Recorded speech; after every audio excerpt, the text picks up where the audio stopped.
श्री कृष्ण कन्हैया लाल की जय। श्री निजानंद स्वामी की जय। श्री प्राणनाथ प्यारे की जय।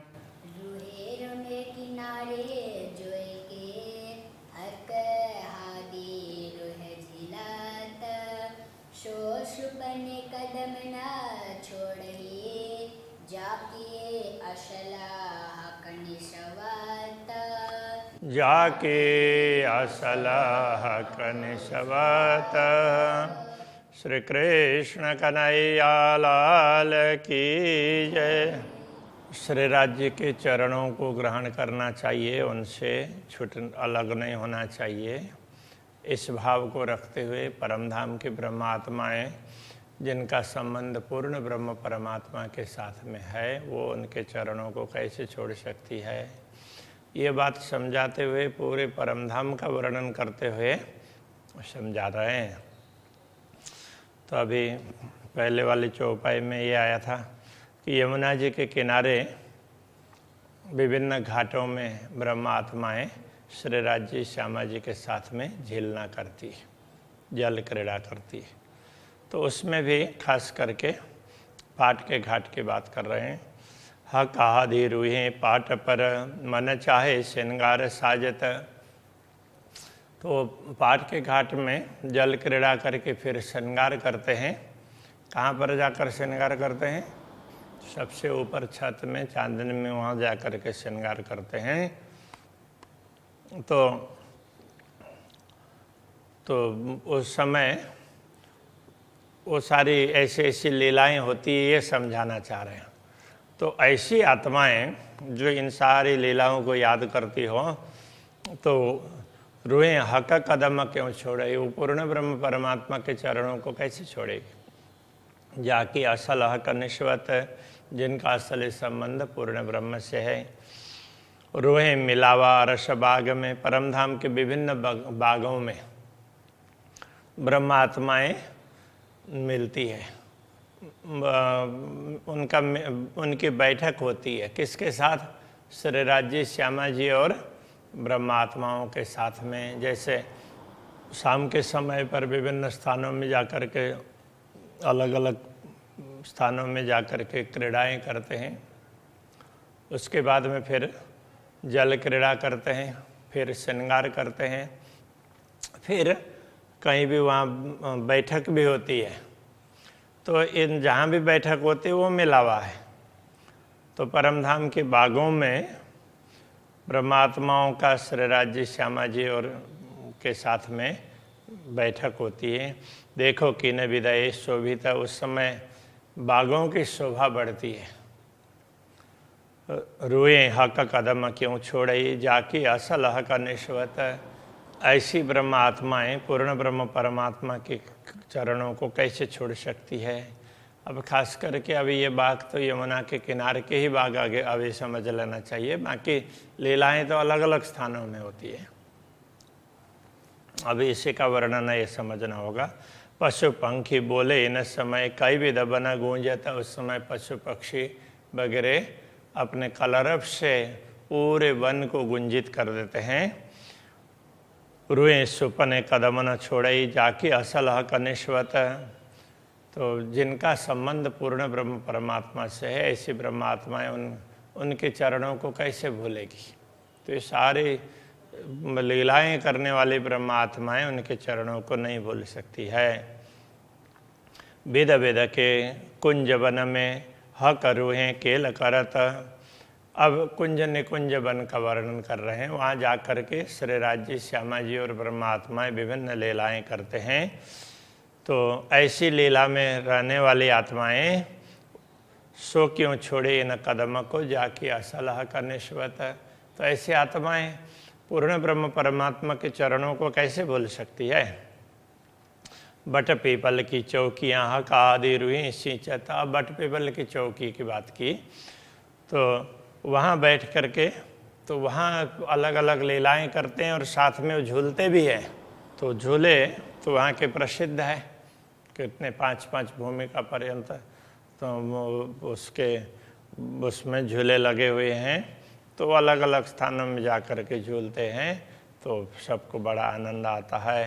तो ऐसी आत्माएं रुएं सुपने कदम न छोड़ई जाकी असल हक निश्वत। वो तो स्वप्न में भी श्री राज्य के चरणों को नहीं छोड़ सकती है। ताल पाल बन गिर दबाए ऊपर कई मोहल देखा था। अब ताल के तरफ ले जा रहे हैं।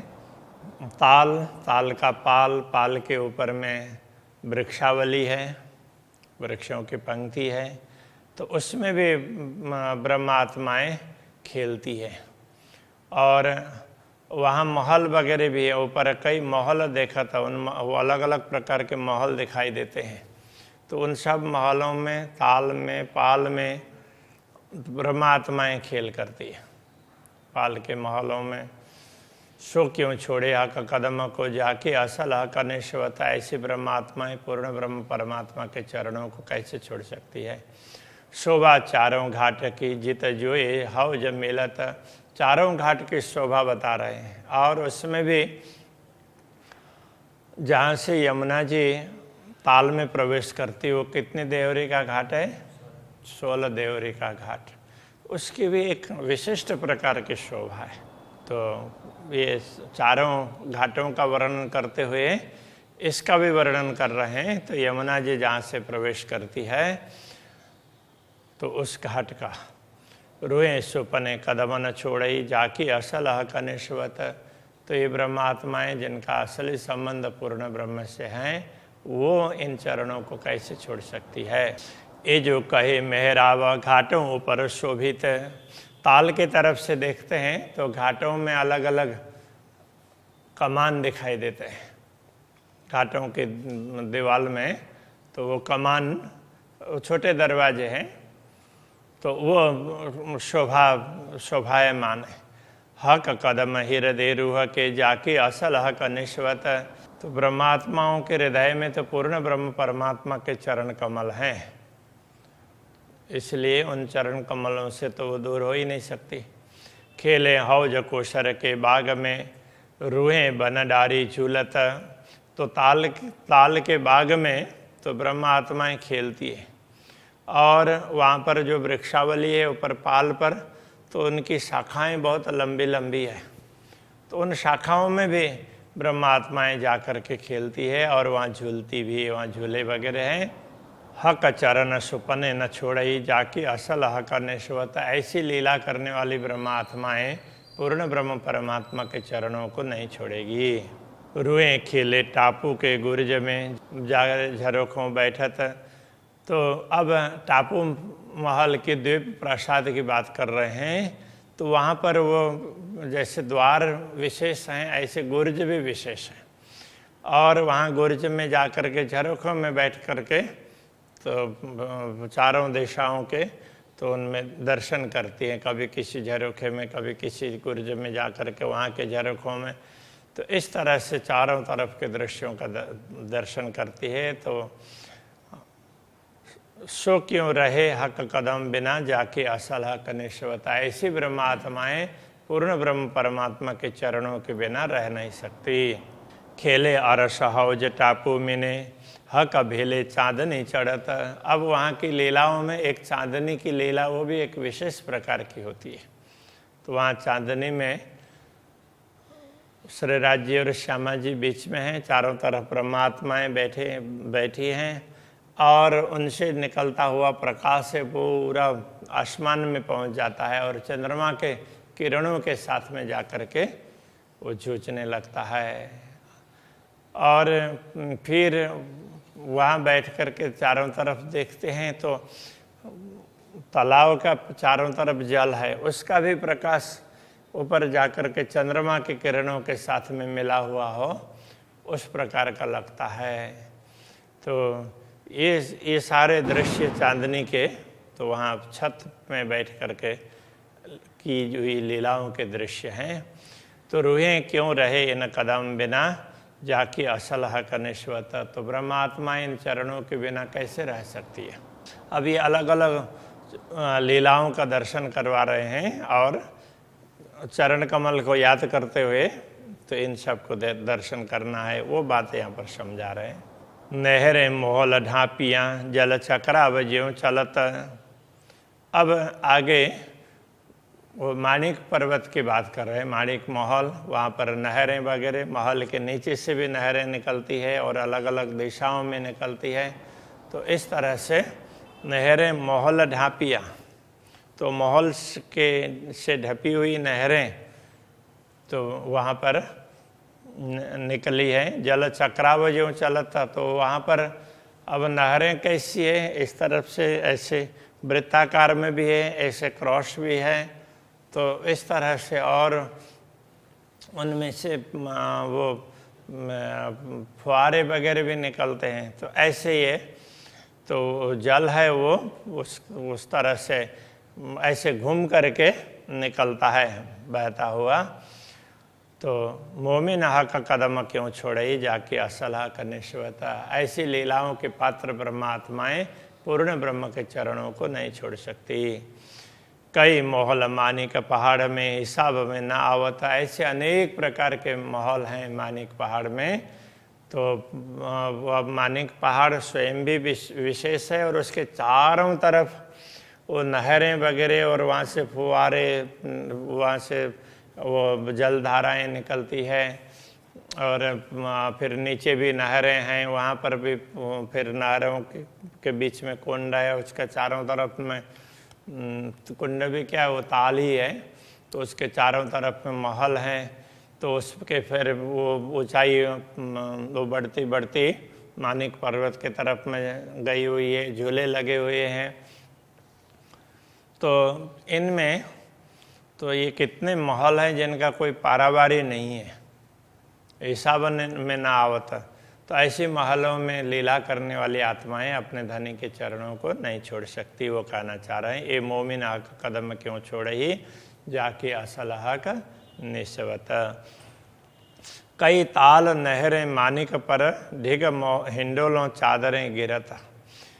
अब कई नहरें हैं और उसमें फिर उसमें ताल है, नहरों के क्रॉसिंग में बहुत बड़ा उसमें भाग है, तो वो पानी का तो वो ताल जैसा दिखाई देता है। और ढिग हिंडोलों चादरें गिरता, तो वहाँ पर हिंडोलों के साथ में झूले लगे हुए हैं और वहीं पर फिर जलधाराएं भी गिरती है। तो इस प्रकार से तो ये वहाँ का दृश्य है। एक कदम मोमिन क्यों छोड़े जाके असलह करने शिवता। तो इन लीलाओं में सम्मिलित होने वाली इन लीलाओं के पात्र ब्रह्मात्माएं अपने धनी के चरणों को नहीं छोड़ सकती। कई भांतों नहरे बन में सागर होने का सम्मिलता। अब उससे भी आगे जाते हैं तो वो अलग अलग प्रकार की नहरें, कहीं जब वो जवाहरात की नहरें हैं, वन की नहरें हैं। तो ये सब नहरों में क्या है, कई भांते नहरें वन में वन के अंदर वो उसमें अलग अलग प्रकार के नहरें हैं। तो सागरों निकट से मिला, तो वो सब निकल करके, जैसे मानिक पर्वत के नहर हैं तो वो महानद में मिलते हैं। तो इसी तरह से अलग अलग वो नहर वगैरह हैं अंततोगत्वा सागर में मिलते हैं। तो हाँ, नीर सागर में, तो इसीलिए वो सब सागर में जा कर के मिल जाते हैं। तो वहाँ लीला करने वाली आत्माएं मोमिन खेले कदम पकड़ के जाके असलह करने से बता। तो इन स्थानों में ब्रह्मा आत्माएं श्री राज्य के चरणों को पकड़ करके उनके साथ में रह करके लीलाएं करती है, तो वो उनको कैसे भूल सकेगी। कई बड़े मोहल किनारे सागरों, कई मोहल टापों झलकत।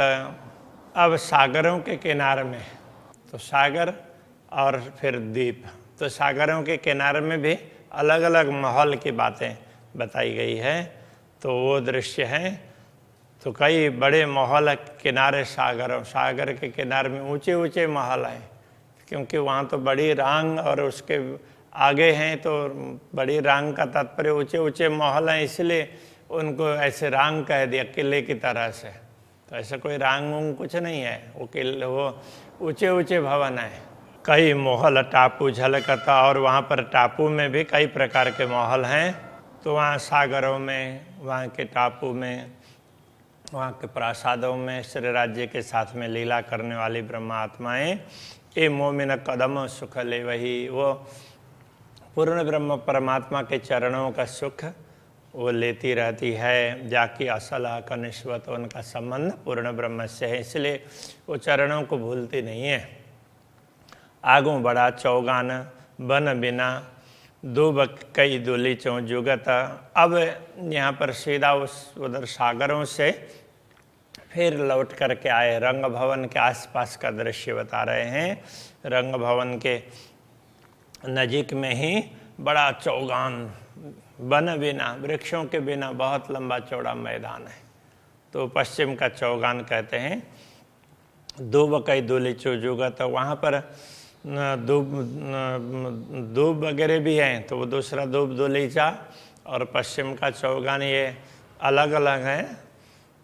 अन्नबन और उसके बाद में दूब दुलीचा, फिर पश्चिम का चौगान। तो वहाँ गलीचे की तरह से दूब है, और पश्चिम का चौगान और दूब दुलीचा दोनों की बात समझा रहे हैं। वहाँ लीला करने वाली ब्रह्मात्माएं मोमिन दौड़ के कदम पकड़े, ऐसे स्थानों में दौड़ दौड़ करके लीलाएं करती है, फिर दानी के चरणों को पकड़ती है। जाके असल हक निश्वत, तो जिनका असली संबंध पूर्ण ब्रह्म से है। हक हादि रूहे, इन चौगान में कई पशु पंखी दौड़ा होता। इन चौगान में, इस लंबे चौड़े खुले मैदान में श्री राज्य श्यामा जी ब्रह्मात्माएं तो वहाँ अलग अलग पशुओं के, पक्षियों की सवारी करके तो उनको वहाँ दौड़ाते हैं। कोई उड़ते हैं, कोई दौड़ते हैं। तो मोमिन लेवे सुख कदमों, तो ब्रह्मात्माएं श्री राज्य के सानिध्य का, उनके चरणों का सुख लेती रहती है, क्योंकि उनका संबंध पूर्ण ब्रह्म से है। कहा कहूँ बाग रस का, जित कई रंगों फूल फूलत। अब वहाँ फूल बाग, नूर बाग का वर्णन कर रहे हैं। तो वहाँ बाग के फूलों की क्या बात करें, बाग की क्या बात करें, वहाँ अलग अलग रंगों के फूल खिल रहे हैं। रूहें क्यों रहे हक कदम बिना जाके असल हक निश्वत। धामधनी के साथ में उन बागों में विचरण करने वाली ब्रह्मात्माएं अपने धनी के चरणों को कैसे भूल सकती है। रूहें खेले फूल बाग में कई खुश हुए रस बहकत। तो जब ब्रह्मात्माएं फूल बाग में खेलती हैं तो वहाँ विभिन्न प्रकार के पुष्प रस का सुगंध है ना, वो चारों तरफ फैलता है। बहकना मतलब महकना, तो खुशबू सुगंध। सो क्यों रहे हक कदम बिना जाकी असल हक निश्वत। ऐसी ब्रह्मात्माएं पूर्ण ब्रह्म परमात्मा के चरणों को छोड़ करके रह नहीं सकती है। विध विध की बन छत्रियाँ जड़ा व चंद्रमा ज्यों चलकत। तो वहाँ पर विभिन्न प्रकार के छत्रियाँ जैसी दिखाई देती, वहाँ वृक्ष हैं तो वृक्ष की शाखाएं चारों तरफ फैली हुई होती है, तो वो छतरी की तरह से लगती है। और जब ये वृक्ष एक दूसरे से जुड़े हैं तो वो चंदवा की तरह से लगते हैं। तो जड़ा व चंदवा ज्यों चलकता, जैसे चंदवा में अलग अलग प्रकार के रत्न जड़े हुए हैं, अलग अलग प्रकार की कारीगरी है, उस तरह से ये पत्तों की कारीगरी दिखाई देती है, फलों की, फूलों की ये कारीगरी दिखाई देती है। एक कदम सुख सुपने ले वहीं जाके असलह का निश्वत। तो ब्रह्मात्माएं इन लीलाओं में श्री राज्य के चरण कमल का सुख प्राप्त करती रहती हैं, तो उनका इस संबंध पूर्ण ब्रह्म परमात्मा से है। तो ये सब कहने का तात्पर्य सारी लीलाओं का चारों तरफ का दर्शन भी करवा रहे हैं। तो इन लीलाओं में श्री राज्य के साथ में सम्मिलित होने वाली ब्रह्मात्माएं उनके चरणों को भूल करके दुनिया में मस्त नहीं बन सकती है, ये बात समझाना चाह रहे हैं। अभी के प्रसंग को यहीं रखते हैं। श्री कृष्ण कन्हैया लाल की जय। जाके असलह कनिशवत विध विध के वन छत्रियाँ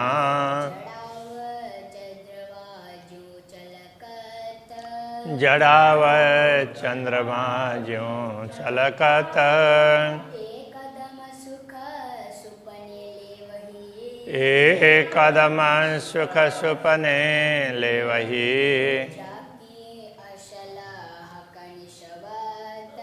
जाके असलाह कनिशवत